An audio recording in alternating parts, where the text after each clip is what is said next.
রাসূলুল্লাহ সাল্লাল্লাহু আলাইহি সাল্লামের পিতামাতা জান্নাতি না জাহান্নামী? প্রশ্ন দেখুন, এই প্রশ্ন বাবার জন্মে কেউ করেছে? কোন মুসলমানরা এটা নিয়ে ভেবেছে? আমি সৌদি আরবের বিভিন্ন জায়গাতে ঘুরে আসলাম, মদিনাতে ঘুরে আসলাম, তাদেরকে জানতে চেয়েছি, তারা বলছে এ কি রকমের প্রশ্ন, নবীর পিতামাতা জান্নাতি না জাহান্নামী একজন মুসলমান এটা কেন ভাববে? এদের কাজ নেই, খেয়ে দিয়ে কাজ নেই? আরে তুমি নিচে জান্নাতি না নিচে জাহান্নামী এটা নিয়ে গবেষণা করো। তুমি আমার নবীর পিতামাতাকে নিয়ে গবেষণা শুরু করেছো, জান্নাতি না জাহান্নামী? নিজেরাই প্রশ্ন তৈরি করেছে। এদের আকীদাটা দেখুন, তিনি তাদের জন্য দেখুন, তারপরে বলছেন তিনি কি তাদের জন্য কোনো সুপারিশ করতে পারবেন? তিনি মানে এখানে নবী। আকীদাটা দেখুন যে নবীর পিতামাতা জান্নাতি নাকি জাহান্নামী। আর দ্বিতীয় অধ্যায়টা হচ্ছে যে নবী কি তার বাপ মায়ের জন্য সুপারিশ করতে পারবেন? সুপারিশ করবেন কি করবে না এই কথা হলে ভাষা আলাদা।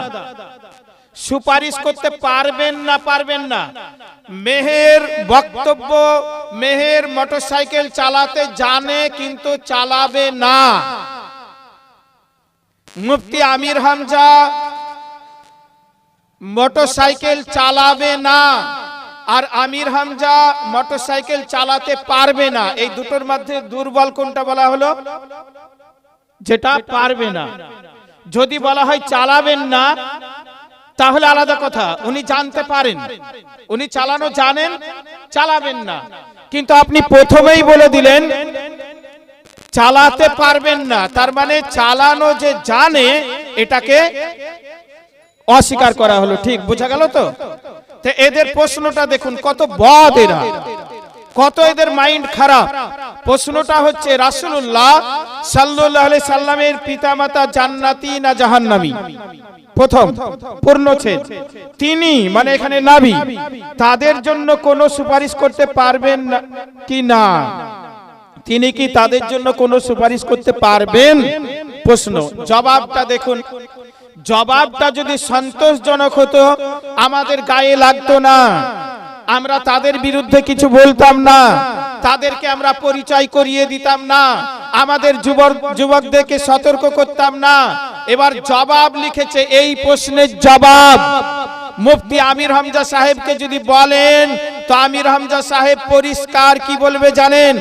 যে নবীর পিতামাতাকে জাহান্নামী বলা যাবে না, এবং আল্লাহর নবী সুপারিশ করার ক্ষমতা আল্লাহ দিয়েছেন। এটা হচ্ছে আমাদের আকীদা, আমাদের বিশ্বাস, আমাদের ধারণা। এটা আমাদের আল্লাহর রাসূল পর্যন্ত যে আকাবিরগণ রয়েছেন তাদের প্রত্যেকের এটা আকীদা। আর এদের আকীদা কি? এরা এখানে উত্তর দিয়েছেন রাসূলুল্লাহ সাল্লাল্লাহু আলাইহি ওয়াসাল্লামের পিতামাতা উভয়েই জাহান্নামী। উভয়েই কি বলেছে? এটা কোন মৌলবীর কথা হতে পারে? মনে হচ্ছে এটা মুসলমানদের কোন মাওলানার লেখা মনে হচ্ছে। তারপরে এটা তো জাহান্নামী বলে দিলেন। সেকেন্ড কি বলছে দেখেন, তিনি তাদের জন্য কোনো সুপারিশ করতে পারবেন না। করবেন না নয়, যদি লিখতেন করবেন না, অনেকটা নবীজির মান সম্মান অনেকটা রক্ষা হতো, যে করবেন না, করার ক্ষমতা আছে। কিন্তু এখানে উত্তর দিচ্ছেন তিনি তাদের জন্য কোনো সুপারিশ করতে পারবেন না। কত ভয়ঙ্কর জবাব। আমাদের ছেলেরা কি শিখবে? আপনি ভাববেন আপনার ছেলে লেখাপড়া শিখলো, একটা মার্কেট থেকে বই কিনে আনলো, বইটা পড়ে ধর্ম শিখছে, তো কি শিখলো? তারপরে শেষ কেন না, তো নবী কেন পারবেন না এই কারণটা দেখাচ্ছেন, কজ দেখাচ্ছেন, কেন না তারা মুশরিক অবস্থায় মারা গিয়েছিল। এই হলো এদের আকীদা। একটা বললাম, তাহলে আমরা এবার এটা তো দেখলাম, এটা যদি ওদের কথাটা ঠিক হতে পারে, কেউ বলতেই পারে হ্যাঁ মুসলিম শরীফে হাদিস আছে নবী তো নিজেই বলেছেন আমার বাপ জাহান্নামী। লা হাওলা ওয়ালা কুওয়াতা। ওই বাপ মানে আব্দুল্লাহ নয়, মাতা পিতা নয়। ওই বাপ মানে আরবিতে চাচাকেও বাপ বলে। আমরা বলি না ছোট বাপ, বড় বাপ, মেজো বাপ, তেমনি আরবিয়ানদের নিয়ম আছে, ওরা চাচাকেও আবি বলে ডাকে, বাপ বলে। বাপকেও আরবিতে যা বলে ডাকে, চাচাকেও তাই বলে ডাকে। সুতরাং নবীজির এক চাচা ছিলেন যার জন্য বলা হয়েছিল জাহান্নামী। আব্দুল্লাহ আমিনার জন্য বলা হয়নি। মুসলিম শরীফের হাদিসে ওখানে মায়ের কথা উল্লেখ নেই, কিন্তু এখানে পিতা মাতা উভয় শব্দ ব্যবহার করেছে। তাদেরই তিরমিজি হাদিস, এই তিরমিজি হাদিসের অ্যাপসে এখান থেকে তারা হাদিসটাকে জালিয়াতি করে জয়ীফ লিখেছে, কিন্তু হাদিসটা হচ্ছে কালা আবু ঈসা হাজা হাদিস হাসান। ইমাম তিরমিজি হাদিস লেখার পরে যে হাদিসটাকে সহি বলছেন, হাসান বলছেন, সেই হাদিসটাকে এই যারা বই লিখেছে এরা ইন্টারনেটে অ্যাপস তৈরি করে দিয়ে হাদিসটাকে জয়ীফ লিখে দিয়েছে। জয়ীফ হলেও মানা যাবে। জয়ীফ দ্বারা ফরজ সাব্যস্ত হয় না, ওয়াজিব সাব্যস্ত হয় না, কিন্তু জয়ীফ হাদিস ইসলাম ফজিলতের অধ্যায়ে জয়ীফ হাদিস হচ্ছে ইসলামের দলিল। জয়ীফ মানে ভাববেন না যে হাদিসটা বাতিল হয়ে যাবে। জাল মানে বাতিল, মওজু মানে বাতিল, জয়ীফ হাদিস মানে বাতিল নয়। এখানে নবী করিম সাল্লাল্লাহু আলাইহি সাল্লাম তিনি কি বলেছেন আমরা একবার দেখে নিই। এটা তো মৌলবীর কথা। আমরা এবার টাইম শেষ হয়ে গেল না, আমার তো এসা পর্যন্ত। আচ্ছা 15 মিনিট অফ ছিল। আচ্ছা, ইমাম তিরমিজি 6 খানা সহিহ হাদিস, বুখারী, মুসলিম, আবু দাউদ, নাসাই, তিরমিজি, ইবনে মাজাহ, তার মধ্যে এটা হচ্ছে তিরমিজি সুনান তিরমিজি। এই তিরমিজির 1012 নম্বর পৃষ্ঠা।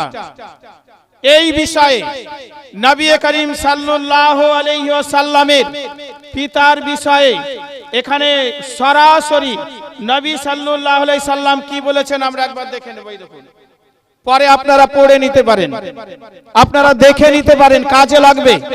বাড়ির দিকে লক্ষ্য রাখুন, সতর্ক হন, না হলে খুবই ভয়ঙ্কর অবস্থা। আপনি মরে যাবেন, আপনি কবরে চলে যাবেন, আপনার জন্য দোয়া হবে না। বলবে দোয়া করা বেদাত, 4 দিন করা বেদাত, 40 দিন করা বেদাত, হারাম, নাজায়েজ। কারা বলবে জানেন? এরা যারা নবীর পিতামাতাকে জাহান্নামী বলতে পারে, যারা নবীজির সুপারিশকে অস্বীকার করতে পারে, যারা নবীর পিতামাতাকে মুশরিক বলে ঘোষণা দিতে পারে, তারা আপনার বাপকে মুশরিক বলবে, তাতে কি যায় আসে? আমাকে বেদাতি বলবে, তাতে কি যায় আসে? ওরা তো আল্লাহর নবীর পিতামাতাকেই খাতির করেনি, তা আমার বাপ মাকে কি খাতির করবে বলেন?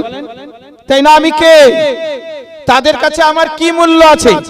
যার কাছে নবীর ক্ষমতাকে অস্বীকার করে, যার কাছে নবীর ক্ষমতা তুচ্ছ তাচ্ছিল্য হয়ে যায়, নবীজির পিতামাতা তুচ্ছ তাচ্ছিল্য হয়ে যায়, তার কাছে আমি তিরমিজি শরীফের হাদিসটা পড়ছি, একটাও বাংলা আপনাদের সুবিধার্থে, আমি আরবিটা পড়লাম না, এখানে আরবিটা আমার কাছে আছে, সময় বাঁচানোর জন্য এটা পড়ছি। 3546 নম্বর হাদিস এই কিতাবে।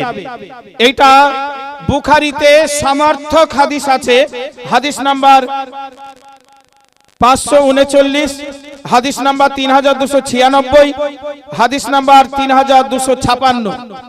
এতগুলো হাদিসের মধ্যে আছে এই ধরনেরই, কিন্তু হুবহু এই রকম হাদিস নয়। হাদিসটা একটু শুনবেন। হযরত আল মুত্তালিব ইবনে আবু ওয়াদা থেকে বর্ণিত, এটা সরাসরি হাদিস, এটা কিন্তু কোনো মৌলবীর লেখা কথা আমি বলছি না এখন।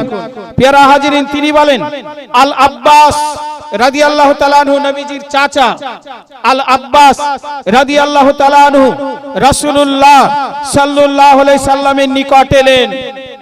নবীজির নিকটে একজন সাহাবী আল আব্বাস তিনি আসলেন, নবীজির কাছে আসলেন।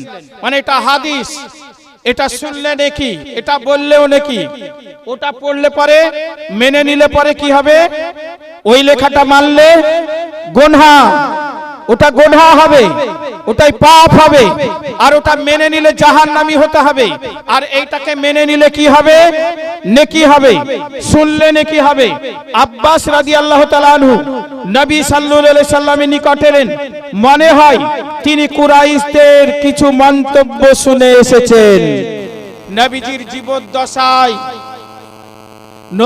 জীবদ্দশায় নবীজি যখন মদিনাতুল মানওয়ারায়, নবীজি যখন মক্কাতুল মুকাররমায়, তখন দুটো মানুষ ছিল, তাদের কাজ ছিল শুধু কুৎসা তৈরি করা আর রটনা করা আর শুধু বলে দেওয়া, এ নবী এই, নবী ওই, নবী ওই। এমনকি আমরা যেমন বলি সাহারে পুষ্প, তেমনি আমাদের নবীর জন্য বলা হয়েছিল, এর আগে হাদিসটি আছে, নর্দমাই পুষ্প, মানে নবীকে বলা হয়েছিল নর্দমাতে একটা ভালো ছেলে তৈরি হয়েছে।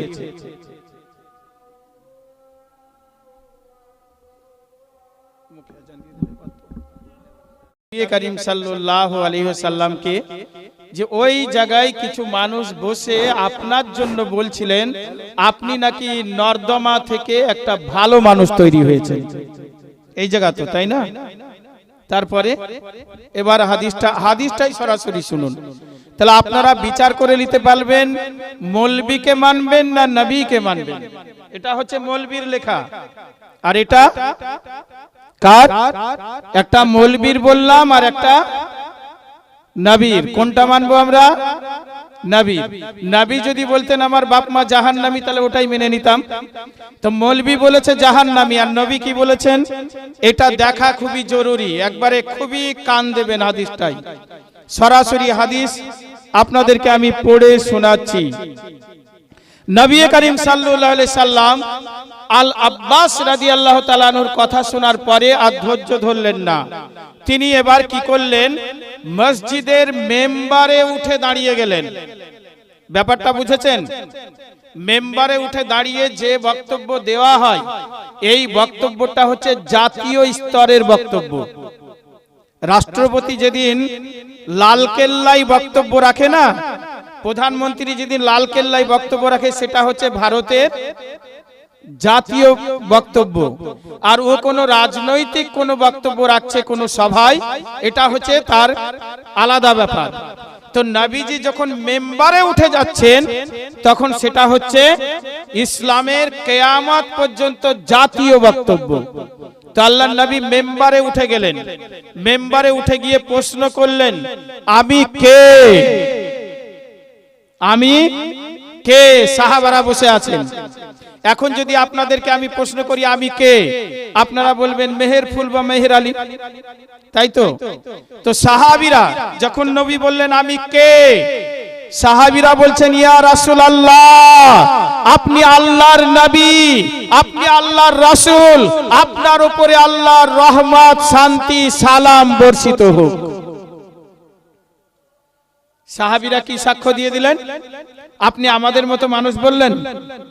দেখুন এখানে আছে, নবীজি বলছেন মিম্বারে উঠে দাঁড়িয়ে বলেন আমি কে। সাহাবীরা বলেন আপনি আল্লাহর রাসূল, আপনার উপর শান্তি বর্ষিত হোক। তিনি বলেন আমি মুহাম্মদ ইবনে আব্দুল্লাহ ইবনে আব্দুল মুত্তালিব। নবীজি বললেন আমি তো নবী, এটা ঠিক আছে, কিন্তু আমি আব্দুল্লাহর পুত্র এবং আব্দুল মুত্তালিবের নাতি। বুঝতে পারছেন? মানে বাপের জন্য খারাপ কথা বলেছে।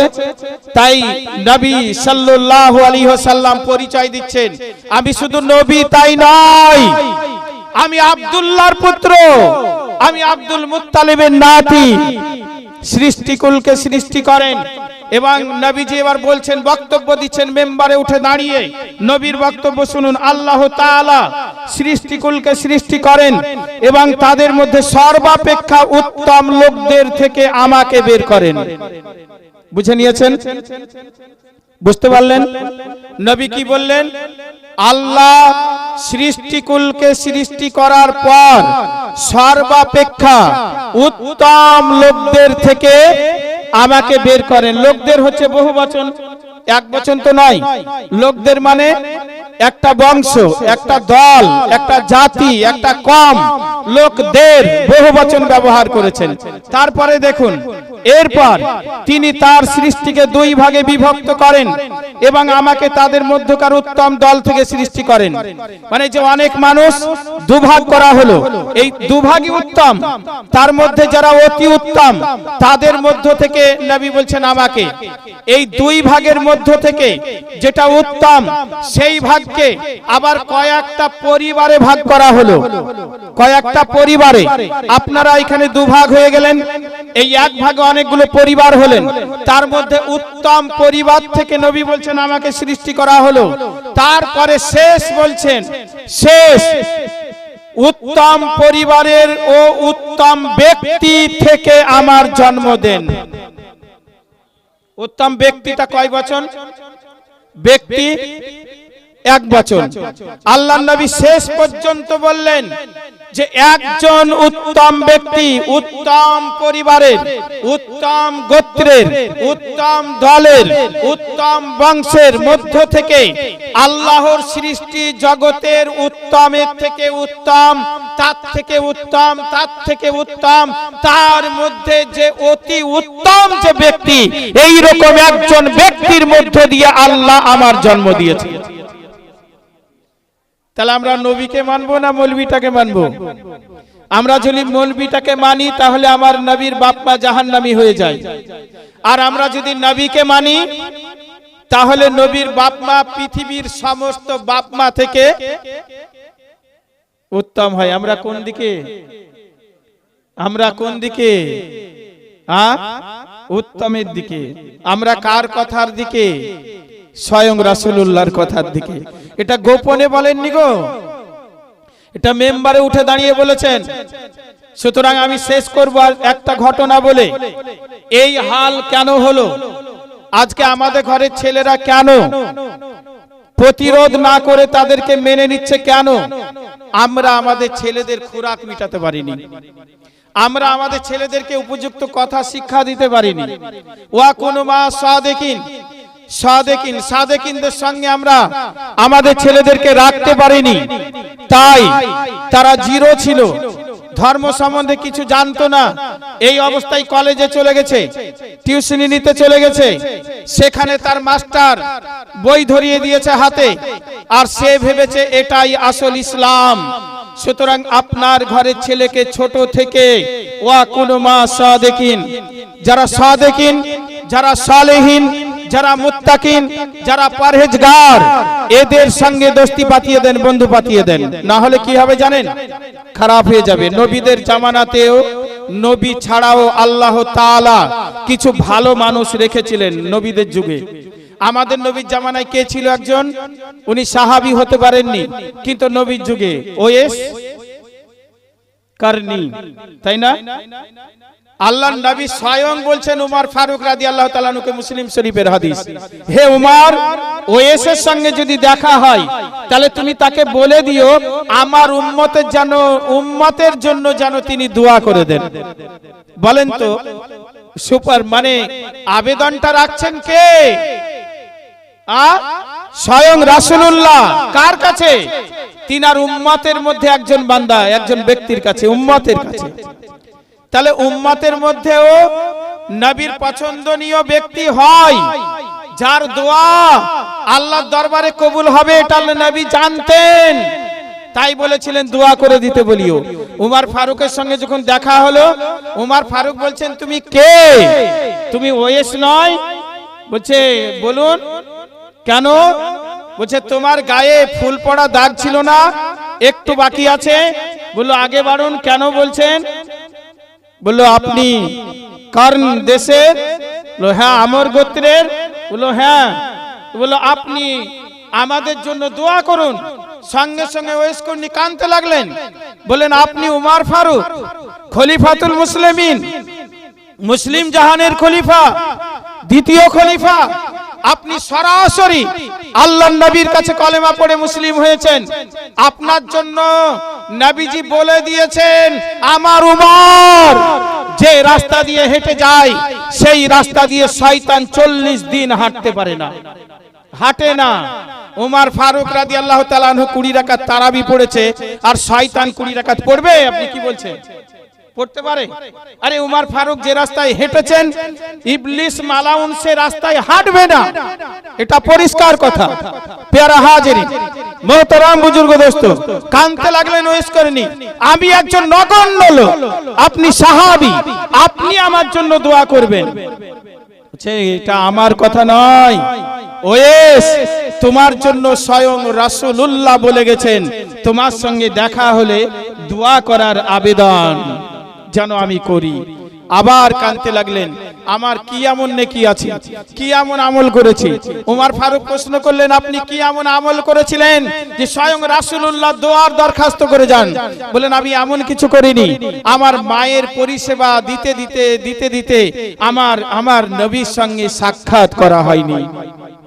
আমার মা আল্লাহকে বলে দিয়েছিলেন, আল্লাহ আমার এই পুত্রটি এতই আমার খেদমত করেছে, হে আল্লাহ আমার এই পুত্র তোমার দরবারে হাত তুলে যা দোয়া করবে, তুমি আমার এই পুত্রের দোয়াকে মঞ্জুর করে নিও। আল্লাহ মায়ের দোয়া কবুল করেছিলেন। আল্লাহর নবী জানতেন, প্যারা হাজিরিন, প্রত্যেক নবীর যুগে একজন করে এমন এমন বান্দার খবর আছে, উম্মতের খবর আছে, সেই রকম ব্যক্তিত্বদের সঙ্গে আপনাকে আপনার ছেলেদের সঙ্গ মিলিয়ে দিতে হবে, আপনাদেরকেও সাথে থাকতে হবে। দুর্গাপুর গ্রামের মানুষ একদিন দেখেছি, উড়াহারের মুরিদ ছিল, অনেকে ছিল না, ছিল না, আজকে যে একটা করে মরে যাচ্ছে, কমে যাচ্ছে। পীর সাহেবদের সঙ্গে থাকলে কি লাভ হয় জানেন? এই পীর সাহেবদের বলে, নবী সাহাবীরা কোন পীরকে মেনেছেন? প্রশ্ন করছে, অনেকে প্রশ্ন করে আজকের দিনে, সাহাবীদের একটা কবরও পাকা নাই। মিথ্যা কথা, আমি নিজে দেখে আসলাম, মদিনাতুল মানওয়ারায় নবীজির কবর পাকা, উমর ফারুক রাদিয়াল্লাহু তাআলা আনহুর কবর পাকা, আবু বকর সিদ্দিক রাদিয়াল্লাহু তাআলা আনহুর কবর পাকা না পাকা নয়? মসজিদে নববীতে পাকা কি পাকা নয়? এরা বলবে একজন সাহাবীরও কবর পাকা নাই, তাহলে ওই দুজন কি সাহাবী নয়? আবু বকর সিদ্দিক আর উমর ফারুক সাহাবী নয়? নবীজির পাশেই রয়েছেন, কবর পাকা না পাকা নয়? চাদর আছে না নাই? সবুজ রঙের আছে। হযরত আলী কারামুল্লাহ ওয়াজহ সাহাবী না সাহাবী নয়? সাহাবী তো, তিনার কবর পাকা না পাকা নয়? হযরত হাসান হুসাইন সাহাবী না সাহাবী নয়? সাহাবী, তাদের কবর পাকা না পাকা নয়? তো এরা বলবে একটাও সাহাবীর কবর পাকা নয়। আপনি যদি লিস্ট তৈরি করেন, হাজারো সাহাবী পাবেন, হাজারো নবী পাবেন এই দুনিয়াতে, তাদের কবরগুলো সবই পাকা এবং কবরের উপরে চাদর চাপানো আছে। ঈসা নবীর জামানার একটি ঘটনা বলে দিয়ে আমি আপনাদের কাছ থেকে বিদায় নেব।